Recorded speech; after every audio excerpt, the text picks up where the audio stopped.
আসসালামু আলাইকুম। এটেন বাংলা সংবাদে সবাইকে স্বাগত জানাচ্ছি নাবিলা রহমান। শুরুতেই বিআরবি কেবলস সংবাদ শিরোনাম। ২৯ পৌরসভায় ভোট গ্রহণ শেষে চলছে গণনা। আসন্ন ইউপি নির্বাচনে অংশ নেবে না বিএনপি, জানালেন মির্জা ফখরুল। স্কুল কলেজ খোলার আগেই শিক্ষক কর্মচারীদের করোনার টিকা নেওয়ার নির্দেশ প্রধানমন্ত্রীর। অনলাইনে শিক্ষার্থীদের উপবৃত্তির টাকা বিতরণ কার্যক্রমের উদ্বোধন। বিদেশে পাচার হওয়া অর্থ ফেরত আনার নির্দেশ কেন দেওয়া হবে না, জানতে চেয়ে হাইকোর্টের রুল জারি।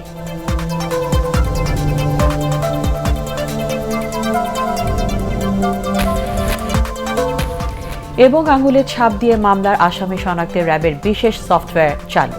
হয়রানি কমবে বললেন স্বরাষ্ট্রমন্ত্রী।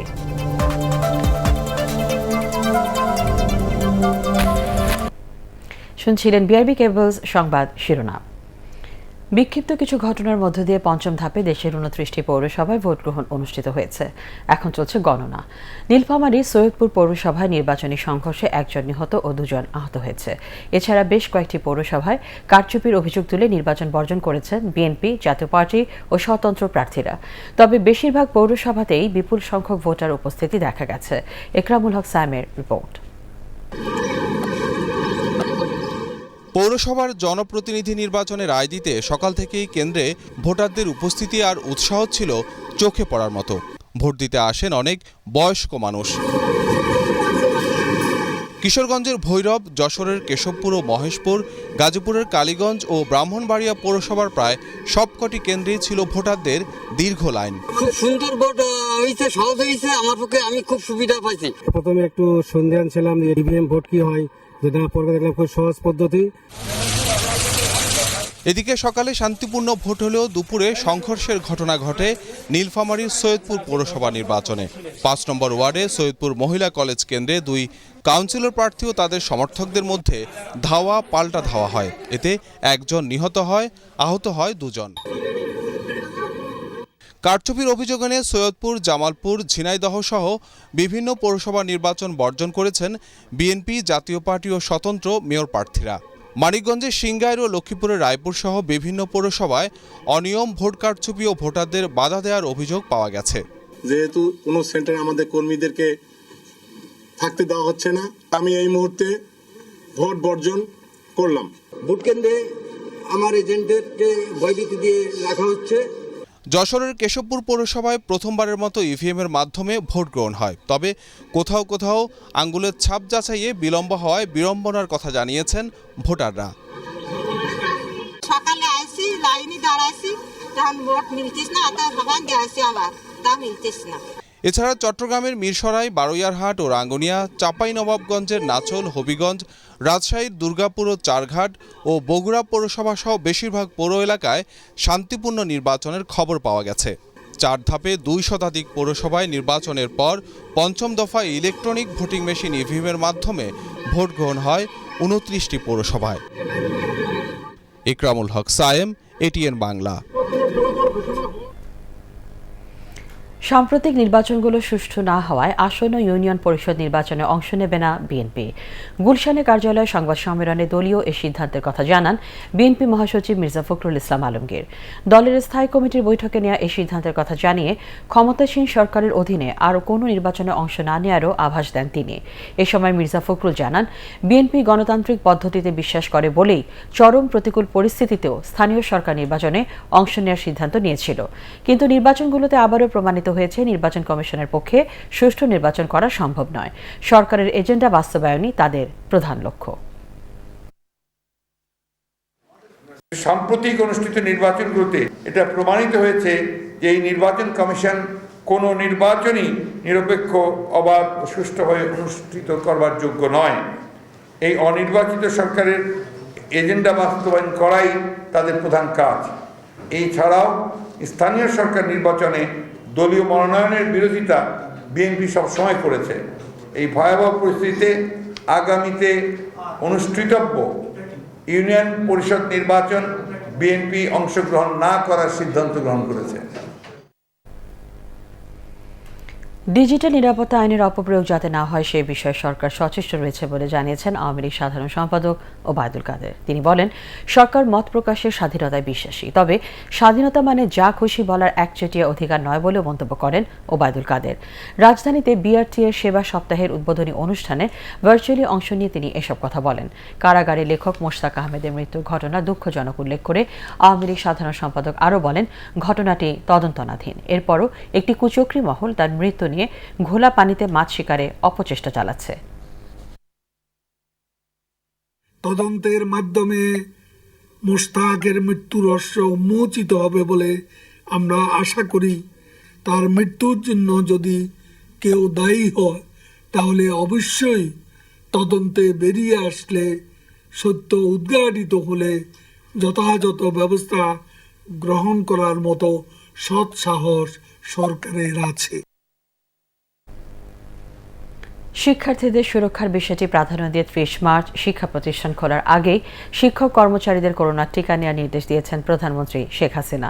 দরিদ্র ও মেধাবী শিক্ষার্থীদের উপবৃত্তির টাকা অনলাইনে বিতরণ কার্যক্রমের উদ্বোধনী অনুষ্ঠানে তিনি এই নির্দেশ দেন।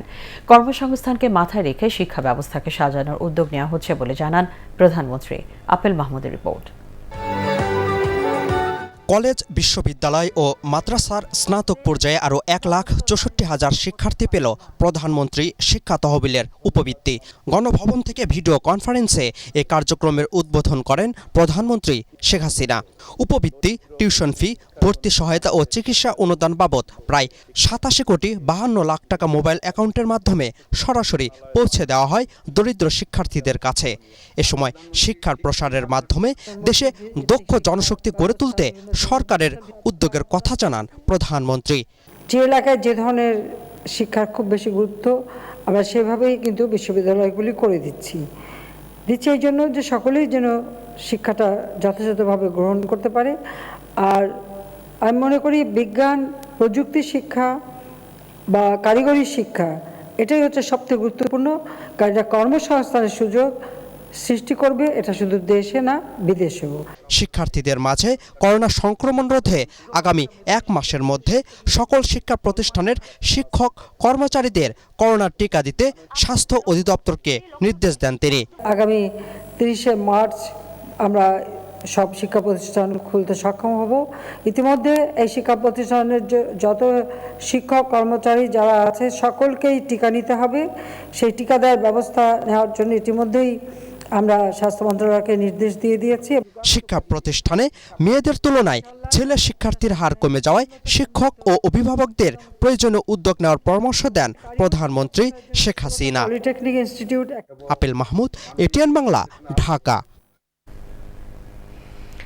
দেশে গত 24 ঘন্টায় করোনা ভাইরাসে আক্রান্ত হয়ে মারা গেছেন আরও 8 জন। এই নিয়ে মৃতের সংখ্যা বেড়ে দাঁড়ালো 8,408 জনে। স্বাস্থ্য অধিদপ্তরের সংবাদ বিজ্ঞপ্তিতে জানানো হয়, মৃত্যুর হার 1.54%। 24 ঘন্টায় শনাক্ত হয়েছেন আরও 385 জন। শনাক্তের হার 2.87%। এ পর্যন্ত মোট শনাক্ত 5,46,216। এ সময় সুস্থ হয়েছেন 817 জন। মৃতদের মধ্যে পুরুষ 6 জন ও 2 জন মহিলা। এদিকে রোববার করোনা টিকা নিয়েছেন 1,25,752 জন। এ পর্যন্ত সারা দেশে টিকা নিলেন 31,10,525 জন।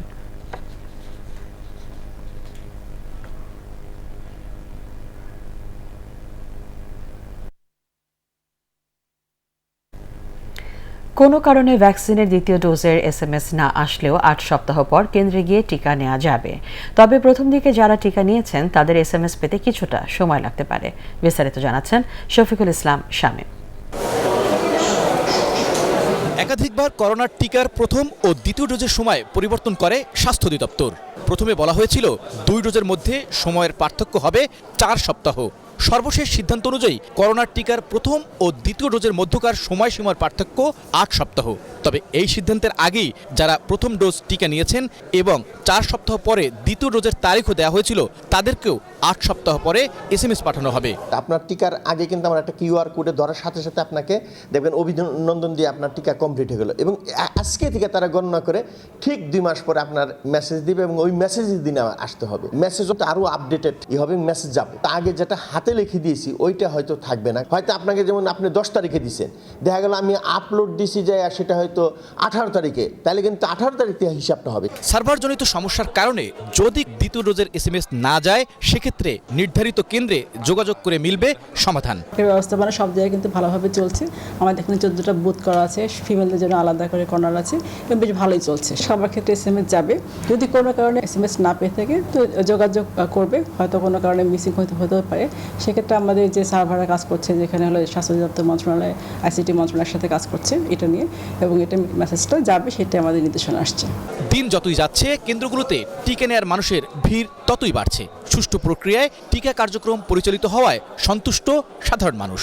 ভেবেছিলাম যে অনেক সময় লাগবে, অনেক হ্যাসেল হবে, বাট দেখলাম আজকে অনেক ইজি ওয়েতে দিয়ে ফেললাম। দিন যত যাচ্ছে ততই আসলে এটা আতঙ্ক না, এখন মানুষজন আসলে এটাকে স্বাভাবিকভাবে নিচ্ছে। আমি দেখলাম এখানে দেয়ার ভেরি মাচ কোঅপারেটিভ, খুব সুন্দরভাবে আসার সাথে সাথে এরা দিয়েছে এবং ভালো বিহেভ করছে।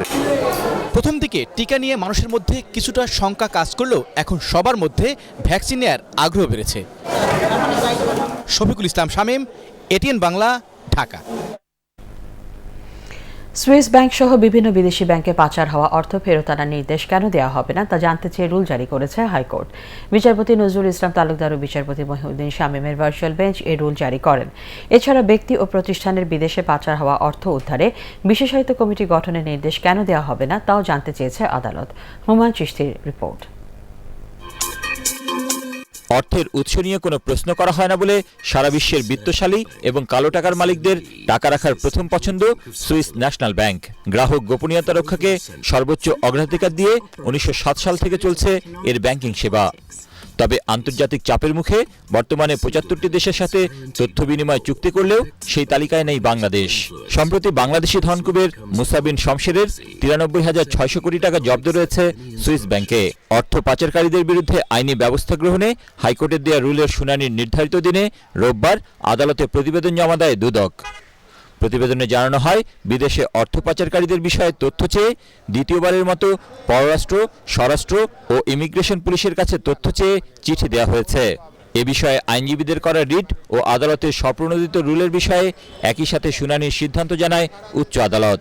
মানি লন্ডারিং এর মাধ্যমে অর্থ পাচারের ঘটনাগুলা তদন্তের জন্য কেন আলাদা একটা তদন্ত টিম করা হবে না সেই বিষয়ে, এবং সুইস ব্যাংকের জব্দকৃত টাকা ফেরত আনার বিষয়ে ব্যর্থতা কেন অবৈধ ঘোষণা করা হবে না।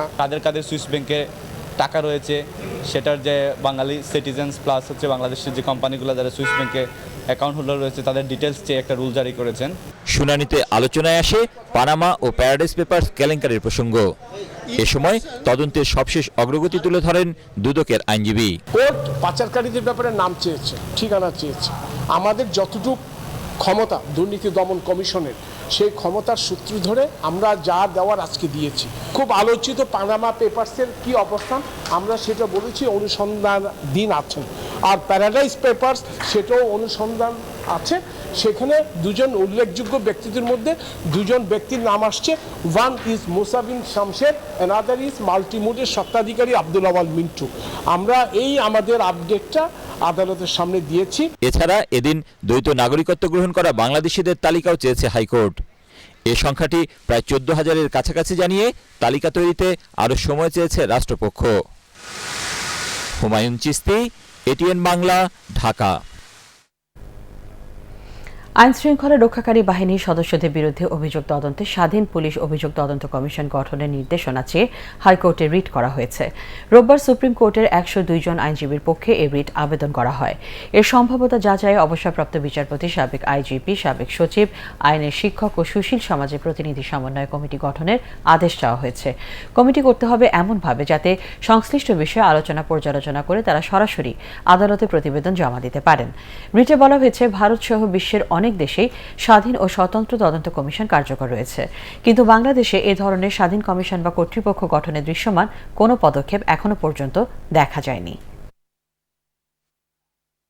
পৃথিবীর সব দেশে, বড় দেশগুলোতে ল এনফোর্সমেন্ট এজেন্সির অপরাধ তদন্তের জন্য ইন্ডিপেন্ডেন্ট ইনকোয়ারি কমিশন থাকে। আমাদের দেশেও 2007 সালে একটি আইন হয়েছিল, কিন্তু আইনটি বাস্তবায়ন হয় নাই। সম্ভাব্যতা যাচাই করার জন্য অবসরপ্রাপ্ত হাইকোর্টের বিচারপতি, অবসরপ্রাপ্ত ইন্সপেক্টর জেনারেল অফ পুলিশ, অবসরপ্রাপ্ত সচিব, সিভিল সোসাইটির সদস্যবৃন্দ এবং আইনের শিক্ষকদের নিয়ে একটি কমিটি গঠন করেন। এই কমিটি যাচাই বাছাই করে আদালতের সামনে রিপোর্ট দায়ের করবে। এই রিপোর্টের ভিত্তিতে আপনারা উপযুক্ত আদেশ দিবেন। আঙুলের ছাপ নিয়ে মামলার আসামি কিংবা অজ্ঞাত পরিচয়ের লাশ শনাক্তের বিশেষ সফটওয়্যার চালু করল র্যাব। এর ফলে তাৎক্ষণিকভাবে যে কারো পরিচয় বের করা সম্ভব হবে। সচিবালয়ে এর উদ্বোধন করে স্বরাষ্ট্রমন্ত্রী আশা করেন এর মাধ্যমে মানুষের হয়রানি কমবে। আরও জানাচ্ছেন মাহবুব কবির চপল। কোনো ব্যক্তিকে আটকের পর তিনি মামলার আসামি কিনা তা বের করতে অনেক সময় পার হয়ে যায়। আবার অনেকে মামলার আসামি হয়েও দিনের পর দিন প্রকাশ্যে ঘুরে বেড়ায়। তাৎক্ষণিকভাবে ব্যক্তির পরিচয় নিশ্চিত হতে এবার বিশেষ সফটওয়্যার চালু করল র্যাপিড অ্যাকশন ব্যাটালিয়ন র্যাব। এর মাধ্যমে শুধু আঙুলের ছাপ দিয়েই কোনো ব্যক্তির যাবতীয় তথ্য পাওয়া যাবে। এর মাধ্যমে যে কোনো অবস্থান থেকে যে কোনো অপরাধীদেরকে আমরা যদি ধরতে পারি, সাথে সাথে তার বিষয়ে তাকে জিজ্ঞাসাবাদের জন্য তার বিভিন্ন তথ্য যেটা আমরা সাথে সাথে পেতে পারি এবং অপরাধ দমনে আমাদের এই সিস্টেম একটা সফল ভূমিকা পালন করবে। হাইকোর্ট বলেছে 54 অ্যারেস্ট করা যাবে না বা ডিসকারেজ করেছে। এক সময় করতে হতো কি জন্য? বিকজ আমাদের আইডেন্টিফিকেশন সিস্টেম ছিল না। তো যাই হোক, এখন অনেক কিছু হয়েছে, এনআইডি হয়েছে, ড্রাইভিং লাইসেন্স হয়েছে, পাসপোর্ট হয়েছে। আর এইগুলো বিদেশি পুলিশরা ব্যবহার করে, গাড়ির সামনে থাকে। এতে জনগণের হয়রানি কমবে বলে মনে করেন স্বরাষ্ট্রমন্ত্রী। ক্রিমিনাল আইডেন্টিফিকেশন তো বটেই, যে কেউকে তারা শনাক্ত করতে পারবেন যে তার নামটা কি, তার পরিচয়টা কি। এটা তাদেরকে আরও এগিয়ে নিয়ে যাবে, তাদের দক্ষতাকে, তাদের মানে কার্যপরিধিকে আরও এগিয়ে নিয়ে যাবে। অনুষ্ঠানে বিভিন্ন অভিযানে নিহত ও আহত র্যাব সদস্যদের স্মরণে একটি টিভিসির উদ্বোধন করা হয়। স্বরাষ্ট্রমন্ত্রী জানান, এ পর্যন্ত 18 জন র্যাব সদস্য দায়িত্ব পালন করতে গিয়ে নিহত হয়েছেন। আহত হয়েছেন 5 শতাধিক। তাদের সদিচ্ছা ছিল, দেশপ্রেম ছিল। Mahbub Kabir Chapal, ATN Bangla, Dhaka. Facebook page সহ বিভিন্ন ওয়েবসাইট খুলে সেক্স টয় বিক্রির সাথে জড়িত 6 জনকে রাজধানীর পল্লবী থেকে গ্রেপ্তার করেছে সিআইডি সাইবার ইনভেস্টিগেশন টিম। তাদের কাছ থেকে জব্দ করা হয় 12 লাখ টাকা মূল্যের সেক্স টয়, 5টি মোবাইল, একটি ল্যাপটপ ও 9টি সিম কার্ড। রিপোর্ট মনির হোসেন তপুর।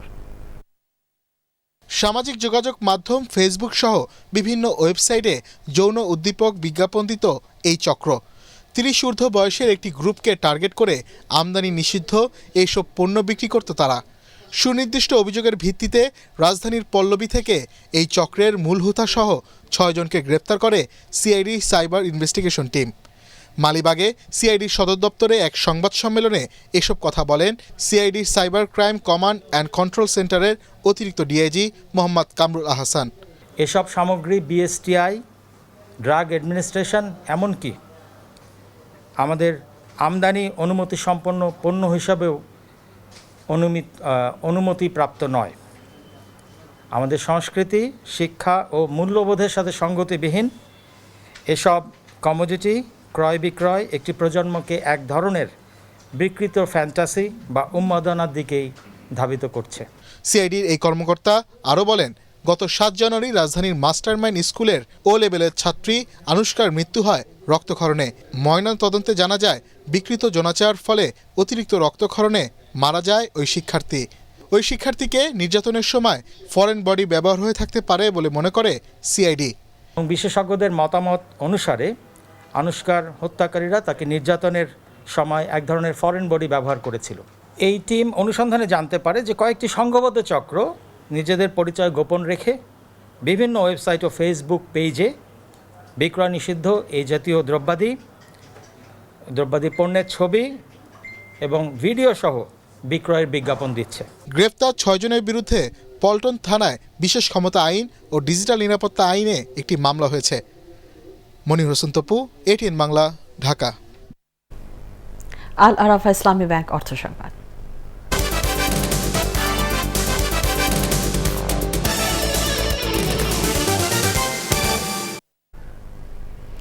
স্বল্পোন্নত দেশ থেকে উত্তরণ বা এলডিসি পরবর্তী সময় বিনিয়োগ, কর্মসংস্থান, শিক্ষা, স্বাস্থ্য ও সামাজিক সুরক্ষা খাতসহ অভ্যন্তরীণ উৎপাদন বৃদ্ধির পরামর্শ দিয়েছেন অর্থনীতিবিদরা। অনলাইন সংবাদ সম্মেলনে ডক্টর দেবপ্রিয় ভট্টাচার্য জানান, এলডিসি থেকে বের হবার পর শুল্কমুক্ত সুবিধা বহাল না থাকায় 2026 সালের পর 10% পণ্য রপ্তানি কমে যেতে পারে। শরফুল আলমের রিপোর্ট।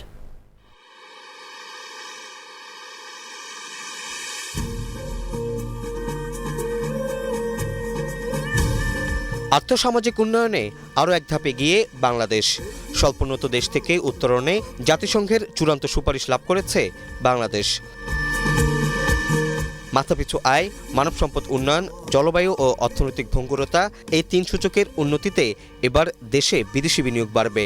আবার বাংলাদেশও সাশ্রয়ী মূল্যে সম্ভাবনাময় পণ্য আমদানিতে সুবিধা পাবে। তবে এজন্য স্থানীয় চাহিদা, উৎপাদন ও সামাজিক নিরাপত্তার দিকে মনোযোগ দিতে হবে বলে মত দেন বিশ্লেষকরা। উত্তরণকালীন সময়ে সবচেয়ে বড় গুরুত্বপূর্ণ হবে ব্যক্তি বিনিয়োগ, দেশের ভিতরে এবং বৈদেশিক প্রত্যক্ষ বিনিয়োগকে জোরদার করার ক্ষেত্রে সহযোগী আবহাওয়া সৃষ্টি করা, কর আহরণ এবং শিক্ষা এবং স্বাস্থ্যের মান উন্নতি করা, সামাজিক সুরক্ষা দেওয়া, এই 3টে খুবই তাৎক্ষণিকভাবে। এর বাইরে তো জলবায়ু ইত্যাদি, সুশাসন ইত্যাদি বিষয় বেড়ে গেছে। এলডিসি থেকে উত্তরণে ইউরোপ, কানাডা, আমেরিকা সহ অন্যান্য দেশে পণ্যের শুল্কমুক্ত সুবিধা কমবে, যার সরাসরি প্রভাব পড়বে রপ্তানিতে। তবে রপ্তানি আয়ের প্রবৃদ্ধি ধরে রাখতে আঞ্চলিক ও সাউথ সাউথ কর্পোরেশন জোরদারের তাগিদ অর্থনীতিবিদদের। ভারত, চীন সহ প্রতিবেশী দেশগুলোর বাজারে শুল্কমুক্ত সুবিধা পেতে এখনই কৌশল নির্ধারণের তাগিদ তাদের। সবচেয়ে বেশি যেটা চাপ সেটা হলো যে রপ্তানির ক্ষেত্রে যে শুল্ক সুবিধা ছিল, শুল্কমুক্ত কোটামুক্ত বাজার সুবিধা, সেটা ক্রমান্বয়ে চলে যাবে এবং তার ফলে 8 থেকে 10% রপ্তানি আয়ে পতন হতে পারে। এবং এটার মূলত হবে আমাদের ইউরোপিয়ান ইউনিয়ন বাজারে এবং কানাডার। স্বল্পোন্নত দেশের তালিকা থেকে বের হয়ে যায় ভারত এই মুহূর্তে যে শুল্কমুক্ত সুবিধা দিচ্ছে, সেই সুবিধাটিকে অব্যাহত রাখা। চীনের ক্ষেত্রে যে সুবিধাটি প্রায় এখন পূর্ণাঙ্গভাবে আসছে, সেটাও একই রকম ভাবে অব্যাহত রাখা।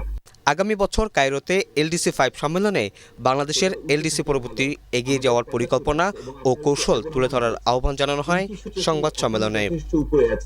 শরফুল আলম, এটিএন বাংলা, ঢাকা। সরকারি নীতিমালা ভেঙে বালুবাহী বাল্কহেড অবৈধভাবে পণ্য পরিবহন বন্ধে প্রতিবাদ কর্মসূচি পালন করেছে Bangladesh cargo vessel owners association. রাজধানীতে সংবাদ সম্মেলনে জাহাজ মালিকরা অভিযোগ করেন, ওয়াটার ট্রান্সপোর্ট সেলের গেজেট উপেক্ষা করে সিরিয়ালবিহীন জাহাজ পরিচালনা করছেন অসাধু ব্যবসায়ীরা। এর ফলে কাজের অভাবে বসে রয়েছে নীতিমালা অনুসরণকারী জাহাজগুলো। অভিযোগ করা হলেও নীরব সমুদ্র পরিবহন অধিদপ্তর। দ্রুত এসব জাহাজে পণ্য পরিবহন বন্ধ করা না হলে বৃহত্তর আন্দোলনের হুঁশিয়ারি দেন জাহাজ মালিকরা। পরে তফসিল অনুযায়ী নির্বাচনের দাবিও জানান তারা। এ সময় সংগঠনের সাংগঠনিক সম্পাদক GM সারওয়ার অন্যান্যের মধ্যে উপস্থিত ছিলেন।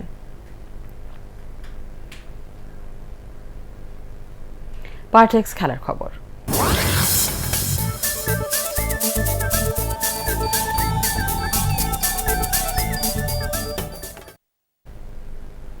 মাঠের অনুশীলনে ফেরার আগে মানসিকভাবে প্রস্তুতি নিচ্ছেন বাংলাদেশ দলের ক্রিকেটাররা। 3টি করে ওয়ানডে আর টি20 ম্যাচ খেলতে নিউজিল্যান্ড গিয়ে বর্তমানে কোয়ারেন্টাইনে রয়েছেন তামিম, মুশফিক, মাহমুদুল্লাহরা। ক্রাইস্টচার্চে টানা 3 দিন রুমবন্দি থাকার পর শনিবার প্রথমবারের মতো হোটেলের বাইরে কিছু সময়ের জন্য বের হবার অনুমতি পান তারা। 2 ফুট দূরত্ব বজায় রেখে এ সময় হাঁটাহাঁটি করেন টাইগার ক্রিকেটাররা। স্পিনার মেহেদী হাসান মিরাজ বলেন, এই মুহূর্তে বিরক্তিকর সময় কাটছে তাদের। সময় গুনছেন দ্রুতই দলীয় অনুশীলনে ফেরার। 6-7 দিন পরে যখন আমরা গ্রুপ ওয়াইজ জিম এবং মাঠে যেতে পারবো, তখন আমাদের ভালো লাগবে। কারণ এখন হয়তো সময়টা কাটছে না, হয়তো জিমের ফ্যাসিলিটিস বা এখানে আমরা যদি কিছু ওয়ার্ক করতে পারতাম তাহলে আমাদের জন্য ইজি হতো, সময়টা কেটে যেত এবং আমাদের বডি ফিটনেস একটু ভালো হতো।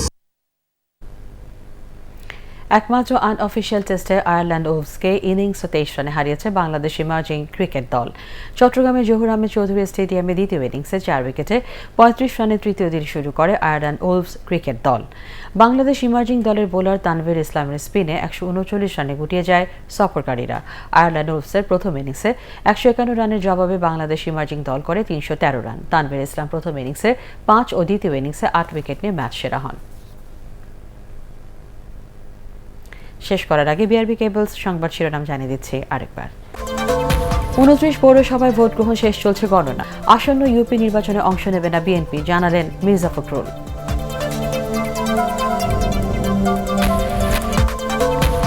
স্কুল কলেজ খোলার আগে শিক্ষক কর্মচারীদের করোনা টিকা নেওয়ার নির্দেশ প্রধানমন্ত্রী।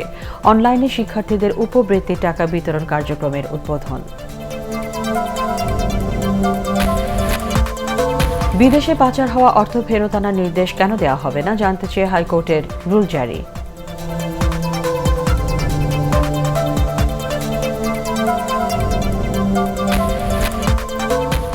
এবং আঙুলে ছাপ দিয়ে মামলার আসামি শনাক্তে র্যাবের বিশেষ সফটওয়্যার চালু। হয়রানি কমবে বললেন স্বরাষ্ট্রমন্ত্রী।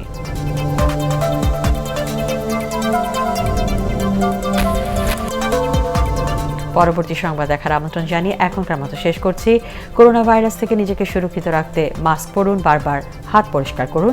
এটিএন বাংলা সংবাদ ইউটিউবে দেখতে ব্রাউজ করুন youtube/ATN Bangla News।